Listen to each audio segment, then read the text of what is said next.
Hello there, Libras. Welcome to your tarot reading. And either way, I hope this video finds you well. I hope that this reading is still timely and relevant and resonates with you. And I hope that you can, get whatever you need in terms of guidance. And that I hope this video finds you in a good space, okay?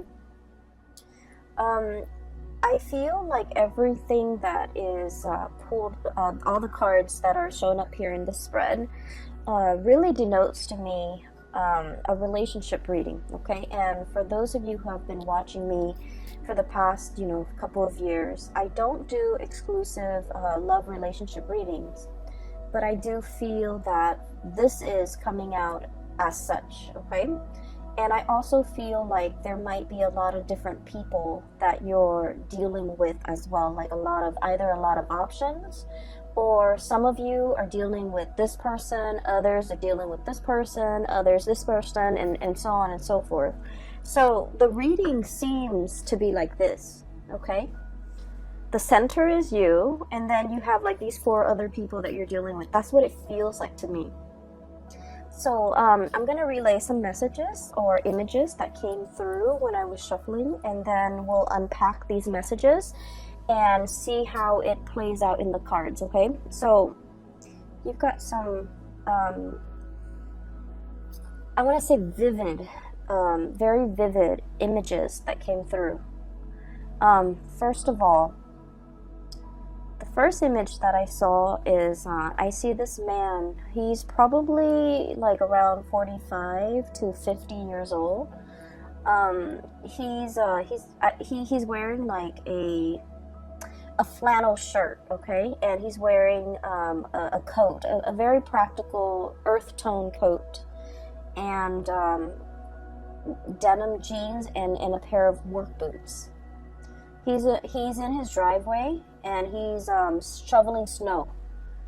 So he's shoveling snow, and it's it's not fun work. It's heavy duty labor, but there's a lot of snow piled up in front of his truck, and he's trying to take his truck somewhere. So he's shoveling snow, and it seems like he's been at it for like 20 minutes.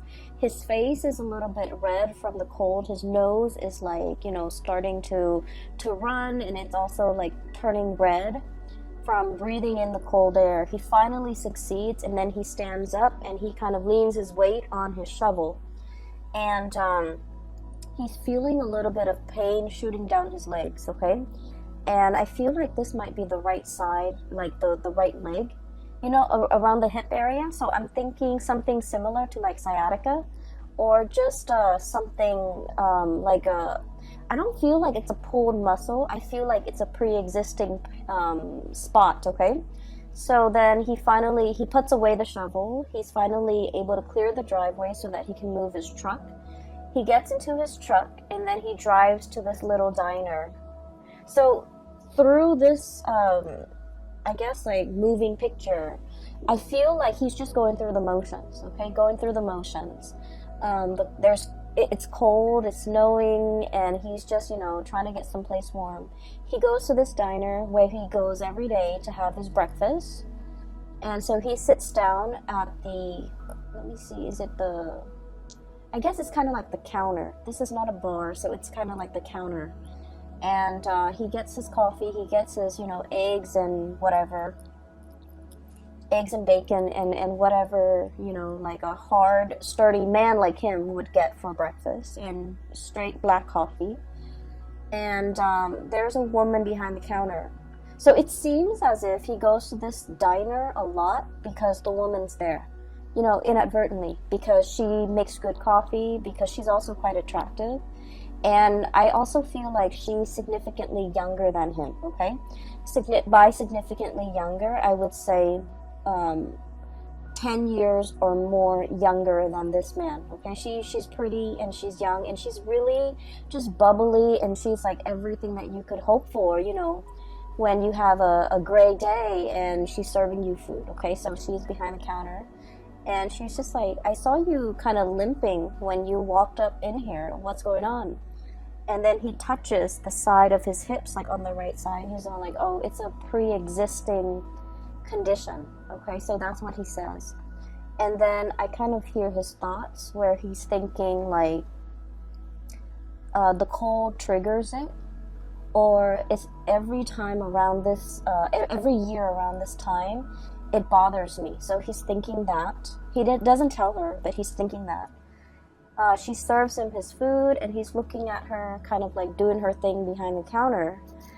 And I feel like he's thinking as well to himself that, you know, if I were younger, I would love to have a woman like that by my side. Okay? He's not thinking anything inappropriate. He's just thinking that she's a very lovely lady. She's pretty, she's nice, she's kind, and she seems very observant. So he's thinking that, but he doesn't let his feelings show. So this is a man who's got a very, very rough exterior. He's probably like a blue collar, you know, day laborer. Not that there's anything wrong with that. I just feel like, you know, he's somebody that fixes things. He's somebody that uses his hands and uses a lot of force with his job, right? So you don't see the tenderness or the softness in him, but his thoughts are very soft and tender. You don't see it on the exterior of this man, but I feel like, you know, he's got a good heart, okay? He's an honest, hardworking, good man. And the scene cuts out. So, what I was seeing here is, I feel like for some of you, you might be the waitress or the hostess or the person working behind the counter. Okay? You might be in a position where a lot of people that you normally might not consider your type are kind of secretly admiring you from afar. And this kind of harkens back to the Aries reading that I did, where Aries, they have a lot of admirers and a lot of suitors, but the suitors are kind of looking at Aries like they want to have a screaming good time with Aries. But I feel like your admirers are thinking like you're a really good person, you're a really good man, or you're a really good woman, and they wish they could find a really good man or a really good woman like you. They see the gentle way in which you deal with people. They see the friendly way and the ease in which you have conversations with others. They see the ease in which you're able to smile and make people feel at ease. And I feel that it's really comforting for, it's just like, you know, they're naturally very drawn to you.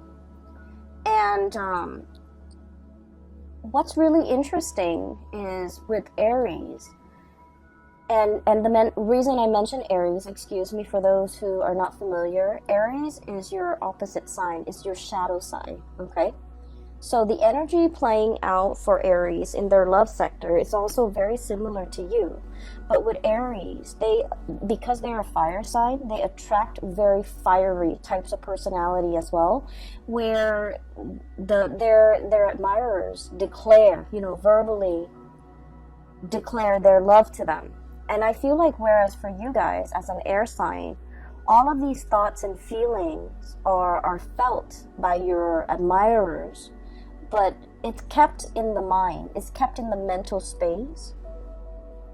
Does that make sense? I hope that makes sense. And I just feel like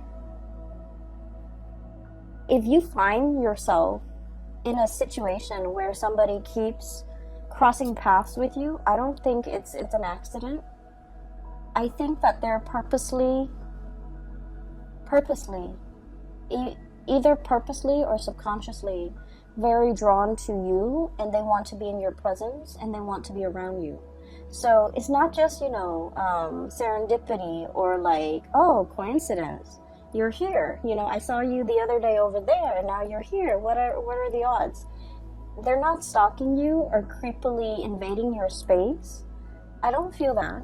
I don't feel any creepiness or any stalkerish vibe. I feel like subconsciously they're very drawn to your warmth. And funnily enough, I did the reading for Aquarius and Gemini, and in one of those readings, your fellow air signs, I mentioned that somebody was very drawn to your warmth. So for whatever reason, you know, air signs are not typically like considered warm. No offense, we're not considered warm. We're considered friendly and easy, and you know, easy to talk to, but not super warm the way that a water sign would be. But for some reason, I mentioned, I think it was the Aquarius reading, that people find them very warm. So there's something happening in the month of December. It's bringing out your caring, nurturing, warm side, and it's making it very visible. But I digress. Either way, I'm going back to this image, and there's another message that came through, so let me relay that before I forget. This man is a habitual, like, patron of this diner, okay? So he might have started going there before the waitress or the hostess works there. Or he might have started going, so I don't know the ins and outs of that. But I just feel like he plops himself right by the counter under the guise of, you know, it being convenient because he's there by himself. But because he enjoys chatting with and looking at this woman. And so I feel like, you know, it's not a coincidence. If you keep seeing somebody mulling around or in your vicinity, or like you constantly run into them, I feel that they're energetically thinking about you and drawn to you and admiring you. And I also feel like they're definitely interested, but the way in which they show their affection, they might be a little bit rough around the edges. They might not feel like they're good enough for you, or they might not feel like they're your type, okay? They might not feel like they might not feel like the feelings are mutual from your end, and so they never say anything, okay? So that's just what I saw first. So for those who are single, you know, give people a chance, because I'm seeing here there might be a really good man or a very good woman in your environment that would be a very suitable relationship partner for you. Not only that, for those of you who are looking for like a serious partner, somebody you want to spend the rest of your life with, I feel like there's somebody here that wants to go the distance, you know? They'd rather be single than be in the wrong relationship, right? So it's not someone who's desperate for a relationship. They know themselves. They know what works for them. So they'd rather be with you rather than, you know, just date around and be in bad relationships. So I feel, in a way, this person might have entered your radar, but might have not caught your attention because they might not have felt like, you know, that they're your type. And you might have like working relationship with them where you just never thought it was possible that there might have been romantic feelings or romantic thoughts or, you know, inclination from their end to want to date you. So I feel like it's like I don't want to say a misconnection because, you know, the person's always there, but I feel like, you know, the feelings are never talked about, okay? So there's a really good man or a really good woman in your midst. And so, you know, keep your eyes out if you're single, okay? So, having said that, let's talk about these 4 characters. First of all, for those of you who okay, so let me try to remember that image that I saw here. Okay, there's a message here. Something it's like he said, and the words that he said really resonated. Like, every year around this time, it bothers me, okay? So he's talking about like a physical discomfort. But I feel like for many of you, it's not just a physical discomfort. It's something that gets triggered every now and then, every holiday season, every time of the year, or even, you know, every change in weather, okay? So we're in the month of December. It is the winter time in the northern hemisphere. So I feel like something is being triggered either seasonally, thematically. Maybe it's the holiday season and we're being triggered by our parents. But I feel like it's a situation where it's uncomfortable physically, and then it becomes uncomfortable kind of emotionally. Okay? And so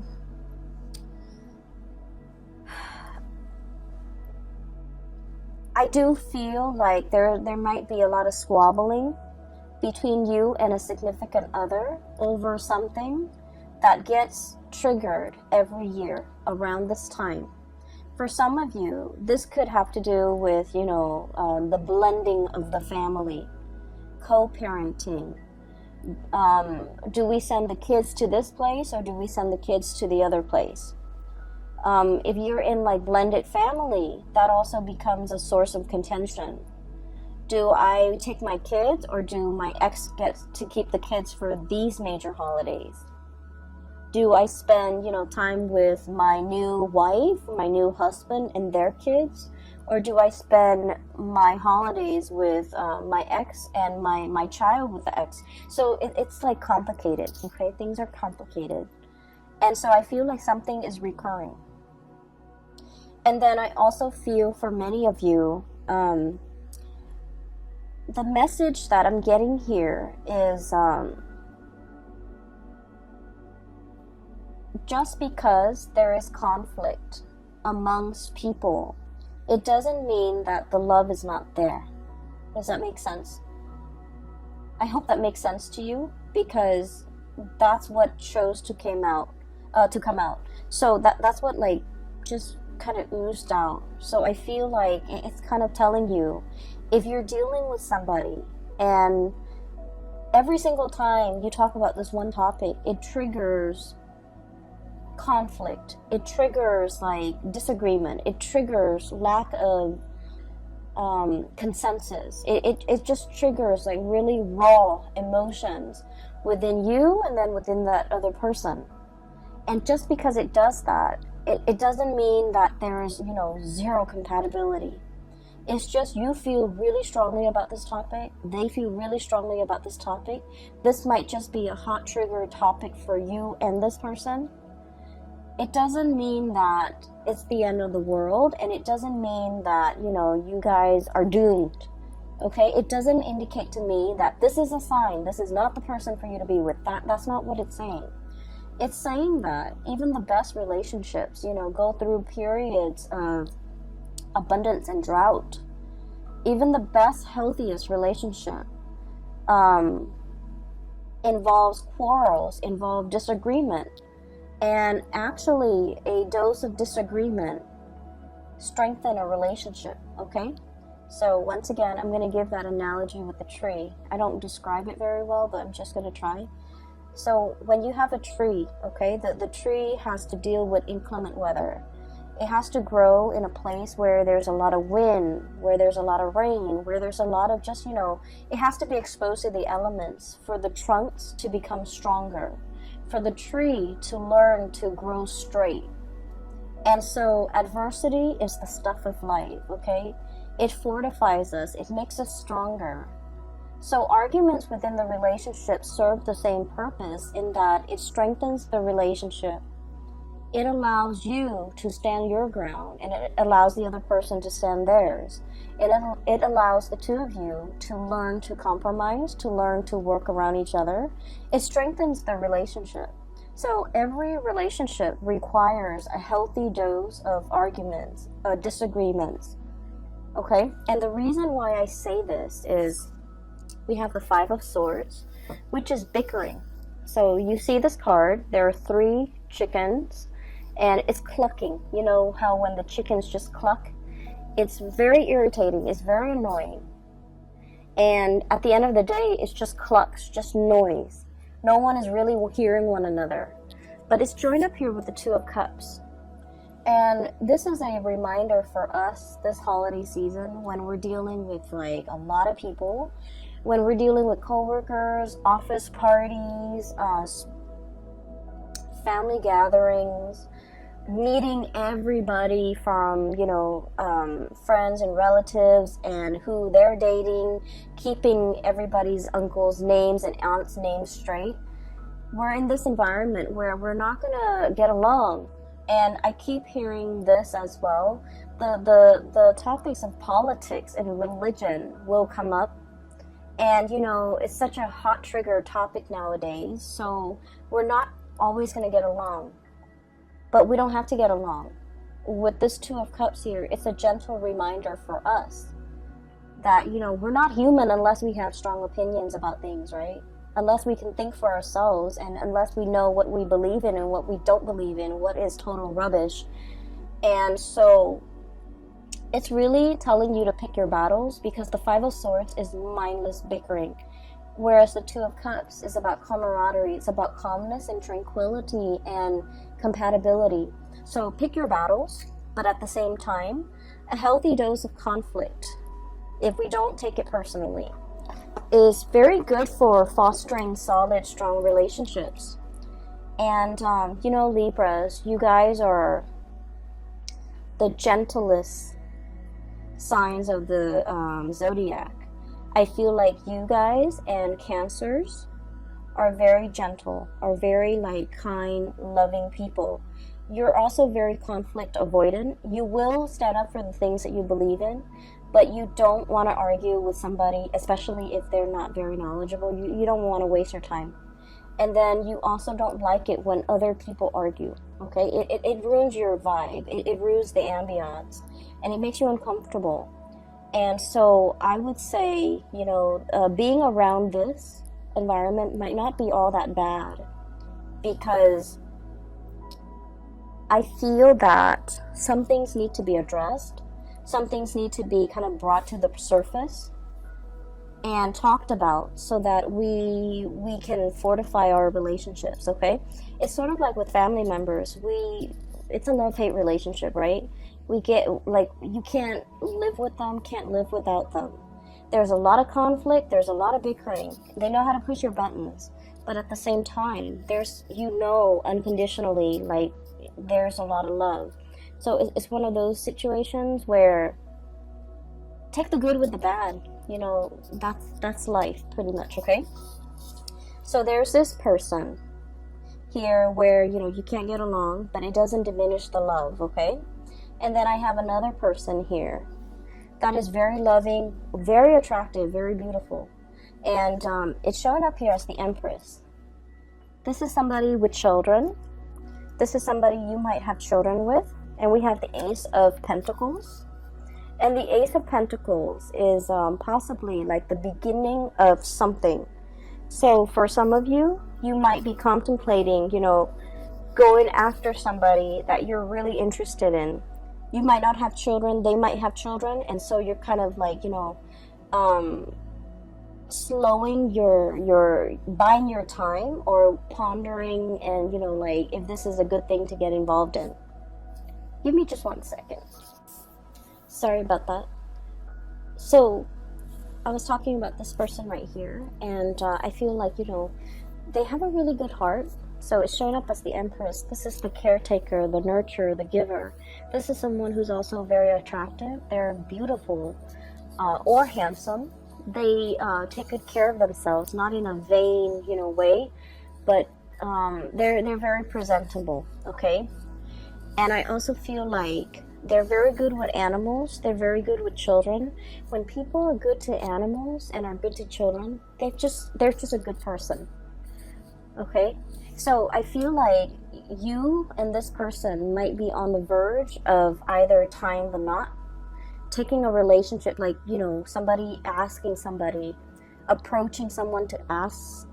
They could be approaching you, you could be approaching them for like, hey, do you want to go out for dinner? I'm interested in you. So like there's some type of an offer coming through with this person here. And then I also feel like, you know, you might be single without children. They might have children. You might have children. They might be single without kids. There is definitely an age difference, okay? So I'm seeing like this could be, you know, that hostess at the diner. You might be a little bit older, and you're interested in her, or him, or the other person, one person is older than the other, so there's an age difference here that I'm sensing. And I feel like it is a very good match. And I feel that, you know, if you're the one without the children, their children are very well behaved, and they will embrace you like family. They will treat you like family. They will, you know, invite you into the fold. Okay, so I feel like there's a potential here for a really good relationship. I also feel as well, these two characters can be enmeshed or can be the same person. But just because there are occasional conflicts, and just because you can't get over this one thing, it doesn't diminish the love in this situation in any way. All right? I feel like some of you are thinking about, you know, traveling, spending like a large amount of money traveling as a unit, traveling as a family. So you're possibly saving up, like measuring out your coins, measuring out your pentacles, saving up so that it's like you've been planning this and you want to do like an extravagant getaway.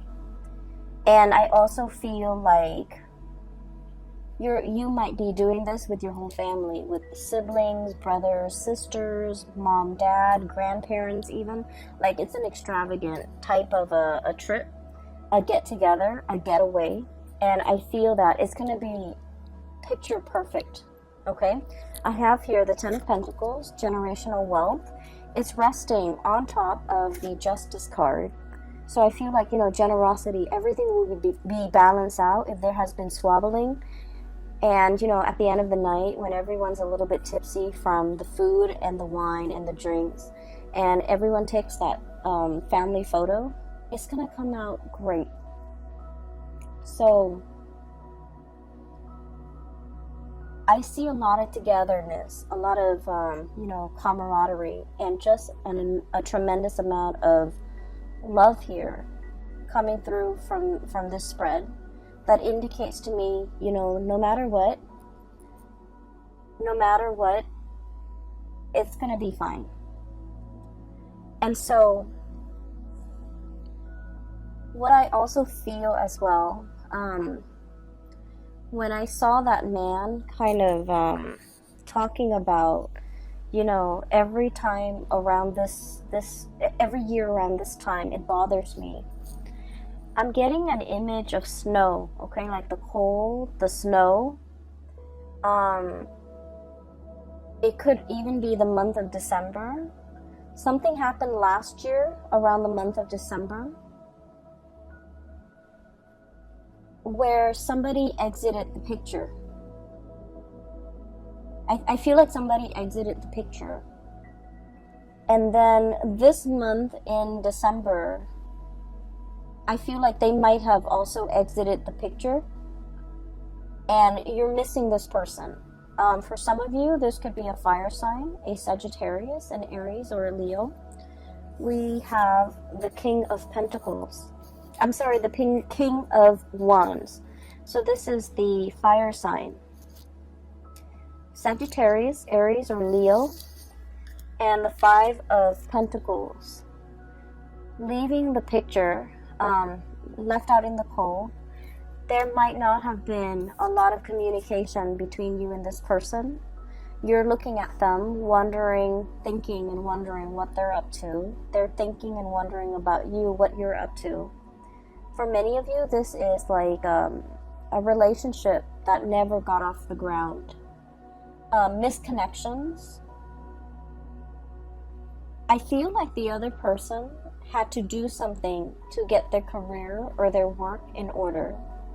I also feel like you had things in your life that was preventing you from being in a relationship with this person. Okay? And I do sense for many of you, you might be in another relationship and you admire this person. I feel like the feelings are very mutual. You like them, they like you. But for whatever reason, they were going off to pursue their career. You might have been in another relationship and you couldn't be with them. So the feelings are felt, but I feel like out of the sense of responsibility and morality and ethics, nobody did anything because because they didn't want you to stray. You also didn't want to stray. And so there was like a missed opportunity here. And I feel like, you know, there's a thing here about timing and seasons and December. So whatever happened, you know, last December, it's bringing back the same sense of abandonment, the same sense of nostalgia, the same sense of lack, and the same sense of like lacking communication, you know, lacking in communication, not wanting to be on the outs with this person anymore, being a little bit as well, I want to say like, it's stirring up a pain, okay? It's stirring up like a discomfort